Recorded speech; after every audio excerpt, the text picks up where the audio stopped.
Dear students, good morning. आज हम अध्ययन करने जा रहे हैं समाजशास्त्र की विषय वस्तु या विषय सामग्री, सब्जेक्ट मैटर ऑफ सोशियोलॉजी। तो शुरू करते हैं। समाजशास्त्र के बारे में कुछ विद्वान विषय क्षेत्र और विषय वस्तु में कोई अंतर नहीं करते, दोनों को एक ही मानते हैं, लेकिन वास्तव में ऐसा नहीं है। इन दोनों में काफ़ी अंतर है।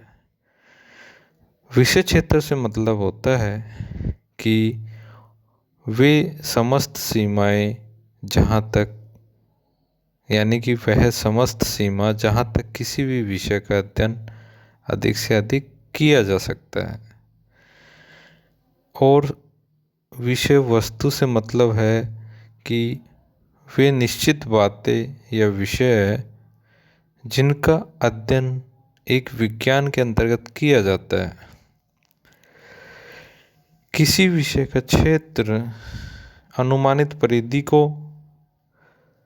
जबकि विषय वस्तु अध्ययन के वास्तविक विषय को व्यक्त करते हैं।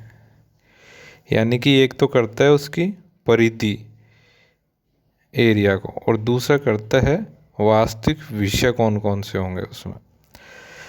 समाजशास्त्र की विषय वस्तु के संबंध में विद्वानों में मतभिन्नता रही है, लेकिन अधिकांश समाजशास्त्री जो है वो मानते हैं एक तो सामाजिक प्रक्रिया को, सामाजिक संस्थाओं को, सामाजिक नियंत्रण को एवं सामाजिक परिवर्तन को।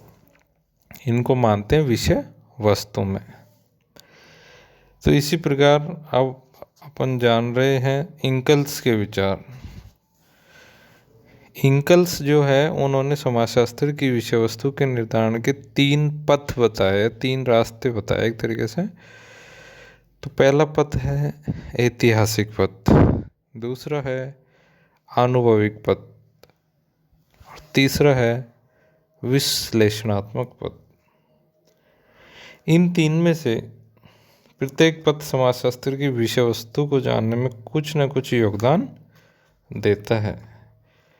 तो इस प्रकार कहा जा सकता है कि इंकल्स ने समाजशास्त्र की विषय वस्तु को जानने के लिए आगमनात्मक पद्धति का सहारा लिया है। अब सबसे पहले देखेंगे ऐतिहासिक पथ को। इस पथ के अंतर्गत समाजशास्त्र की विषय वस्तु को जानने के लिए हम उन समाजशास्त्रियों के लेखों का अध्ययन करेंगे जिन्हें समाजशास्त्र का प्रवर्तक माना जाता है। सोरोकिन ने अपनी प्रसिद्ध पुस्तक कंटेम्प्रेरी सोशियोलॉजिकल थ्योरीज में लगभग 1000 ऐसे लोगों के महत्वपूर्ण कार्यों का उल्लेख किया है जिन्होंने आधुनिक समाजशास्त्र के विकास में योगदान दिया है। आधुनिक समाजशास्त्र के विकास में 4 समाजशास्त्रियों ऑगस्ट कॉम्ट, हर्बर्ट स्पेंसर, दुर्किम और मैक्स वेबर के नाम उल्लेखनीय है, यानी सबसे अधिक प्रसिद्ध है। इनका समय 19वीं सदी से लेकर 20वीं सदी के प्रारंभ तक है। समाजशास्त्र का प्रारंभिक विकास फ्रांस, इंग्लैंड एवं जर्मनी में हुआ था, जहाँ पे इन विद्वानों ने कार्य किया। इनमें से प्रत्येक विद्वान का समाजशास्त्र पर व्यक्तिगत बौद्धिक प्रभाव रहा है। तो सबसे पहले ऑगस्ट कॉम्ट के विषय वस्तु के बारे में जानेंगे, यानी कि उन्होंने समाजशास्त्र की विषय वस्तु के बारे में क्या कहा है। इनको समाजशास्त्र का पिता कहा जाता है। इन्होंने अपना अधिकांश समय समाजशास्त्र को एक विषय के रूप में स्थापित करने में व्यतीत किया और इसकी विषय वस्तु को भी परिभाषित किया। ऑगस्ट कॉम्टे ने समाजशास्त्र को मुख्यतः 2 भागों में बांटा, एक सामाजिक स्थितिकी और दूसरा सामाजिक गतिकी।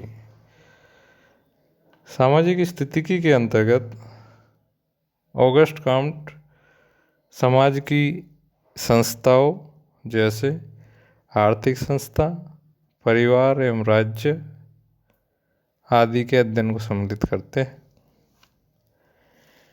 इस दृष्टि से समाजशास्त्र में विभिन्न संस्थाओं के पारस्परिक संबंधों का अध्ययन किया जाता है।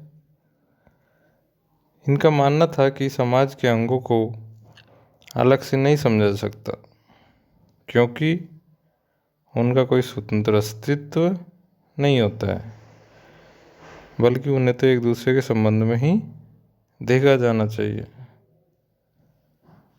दूसरा जो इन्होंने भाग प्रस्तुत किया वो है सामाजिक गति की। यदि स्थितिकी में समाज के विभिन्न अंगों के अंतर संबंधों का अध्ययन किया जाता है तो गतिकी में समाज को एक संपूर्ण इकाई के रूप में देखा जाता है और यह ज्ञात किया जाता है कि समय के साथ उसका विकास एवं परिवर्तन कैसे हुआ। कांट का मानना था कि उसने यह समस्या हल कर दी है। उनका मानना था कि समाज का विकास कुछ निश्चित स्तरों में हुआ है और विभिन्न स्तरों से गुजरते समय समाज पूर्णता एवं प्रगति की ओर अग्रसर होता है। दूसरे जो समाजशास्त्री है वो है हर्बर्ट स्पेंसर। स्पेंसर ने अपनी प्रसिद्ध पुस्तक प्रिंसिपल ऑफ सोशियोलॉजी सन 1877 में प्रकाशित की, जिसमें उन्होंने समाजशास्त्र का व्यवस्थित ढंग से विश्लेषण किया। उन्होंने समाजशास्त्र की विषय वस्तु एवं क्षेत्र का निर्धारण कांट की अपेक्षा व्यवस्थित ढंग से किया। स्पेंसर के अनुसार समाजशास्त्र की विषय वस्तु के अंतर्गत परिवार, राजनीति, धर्म, सामाजिक नियंत्रण तथा उद्योग या कार्य आदि विषय आते हैं। इनके अतिरिक्त स्पेंसर ने समितियों, समुदायों, श्रम विभाजन, सामाजिक विविधीकरण एवं स्तरीकरण, ज्ञान का समाजशास्त्र तथा कला और सौंदर्य शास्त्र के अध्ययन को भी समाजशास्त्र की विषय वस्तु में सम्मिलित किया है। ये समाज के विभिन्न तत्वों के पारस्परिक संबंधों के अध्ययन पर भी जोर देते हैं। अब तीसरे नंबर पर दुर्खिम की यदि बात की जाए तो उन्होंने समाजशास्त्र की विषय वस्तु का कहीं स्पष्ट उल्लेख नहीं किया, लेकिन उनकी पुस्तक रूल्स ऑफ सोशियोलॉजिकल मेथड एवं अन्य रचनाओं के आधार पर इस बारे में उनके विचारों को ज्ञात कर सकते हैं। दुर्खिम ने स्पष्ट रूप से यह माना है कि समाजशास्त्र का संबंध सामाजिक संस्थाओं एवं सामाजिक प्रक्रियाओं के अध्ययन से है। एक तो सामाजिक संस्थाओं के बारे में बताया और दूसरा सामाजिक प्रक्रियाओं के बारे में। दुर्खिम ने 1896 में समाजशास्त्र की विषय वस्तु की रूपरेखा प्रस्तुत की, जिसका उपयोग समाजशास्त्र के समकालीन पुनरावलोकन के लिए भी किया जा सकता है। इन्होंने कांट एवं स्पेंसर की तरह संस्थाओं के पारस्परिक संबंधों एवं उनके अपने पर्यावरण के साथ संबंधों के अध्ययन पर भी जोर दिया। इन्होंने कहा था कि समाजशास्त्र को सामाजिक तथ्यों का अध्ययन करना चाहिए। अब बात करते हैं मैक्स वेबर की। मैक्स वेबर ने अपना अधिकांश समय एक विशेष अध्ययन पद्धति जिसका नाम था वर्स्टेहेन की विवेचना करने में व्यतीत किया। वर्स्टेहेन जो है वो सामाजिक अध्ययन की एक पद्धति है। इस पद्धति से अध्ययन करने वाला व्यक्ति स्वयं को उस परिस्थिति में रखकर अध्ययन करता है जिसका वह अध्ययन करना चाहता है। वेबर सामाजिक क्रिया एवं सामाजिक संबंधों को समाजशास्त्र की विषय वस्तु मानते हैं। सबसे मेन तो सामाजिक क्रिया को मानते हैं, उसके बाद सामाजिक संबंधों को मानते हैं। उन्होंने धर्म के आर्थिक प्रभाव का भी अध्ययन किया था। ये तो हुआ ऐतिहासिक पद। इसके बाद आता है सेकंड नंबर पे आनुभविक पद। आनुभविक पद के अंतर्गत हम यह जानने का प्रयत्न करते हैं कि आजकल के समाजशास्त्री किस प्रकार की समस्या का अध्ययन कर रहे हैं, उनकी अध्ययन पद्धति क्या है और वे किन विषयों से संबंधित है। इस सब को जानने के लिए हमारे पास 3 स्रोत हैं।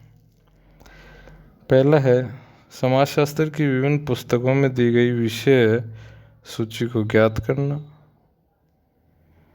दूसरा है समाजशास्त्र की किस उपशाखा से अपना संबंध जोड़ते हैं। तीसरा है उनके द्वारा किया शोध कार्य एवं समाजशास्त्रीय बैठकों, पत्र पत्रिकाओं एवं पुस्तकों में उनके द्वारा प्रस्तुत किए गए लेख एवं प्रतिवेदन। तो इन तीनों स्रोतों के अध्ययन से जो विषय हमारे सामने उभर कर आते हैं वे है वैज्ञानिक विधि, व्यक्तित्व और समाज, जनसंख्या, जाति एवं वर्ग, प्रजाति, सामाजिक परिवर्तन, आर्थिक संस्थाएं,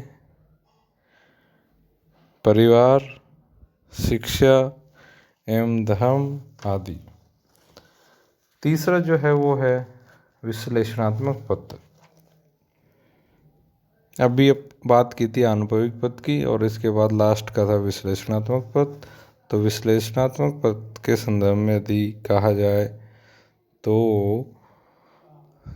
कह सकते हैं कि न तो समाजशास्त्र की नींव डालने वालों ने ही और न ही वर्तमान में समाजशास्त्री जो भी कर रहे हैं वह समाजशास्त्र की विषय वस्तु निर्धारण का उचित तरीका है। इसका निर्धारण तो तार्किक विश्लेषण के आधार पर किया जाना चाहिए। किसके आधार पर किया जाना चाहिए? तार्किक विश्लेषण के आधार पर। प्रत्येक मानवीय विज्ञान की शाखा की अपनी विषय वस्तु है। उदाहरणार्थ राजनीति शास्त्र की जो विषय वस्तु है उसके अंतर्गत आते हैं सत्ता, शक्ति, अधिकार, सरकार आदि। समाजशास्त्र की भी कुछ मूर्त एवं विशिष्ट विषय वस्तु होनी चाहिए जिसका अध्ययन अन्य विज्ञानों में नहीं किया जाता हो। प्रमुख संस्थाएं, सामाजिक उत्पादन तथा सामाजिक क्रियाएं वे क्षेत्र है जिन पर कोई अन्य विज्ञान दावा नहीं कर सकता है। इनमें से प्रत्येक विषय पर समाजशास्त्र में शोध कार्य एवं सिद्धांत निर्माण का कार्य हुआ है। इस प्रकार से समाजशास्त्र को सामाजिक विज्ञानों से बचे हुए विषयों का अध्ययन करना चाहिए। इस प्रकार हम कह सकते हैं कि इंकल्स जो है वो समाजशास्त्र की विषय वस्तु को समाज, संस्था एवं सामाजिक संबंधों के अध्ययन के रूप में देखते हैं। धन्यवाद।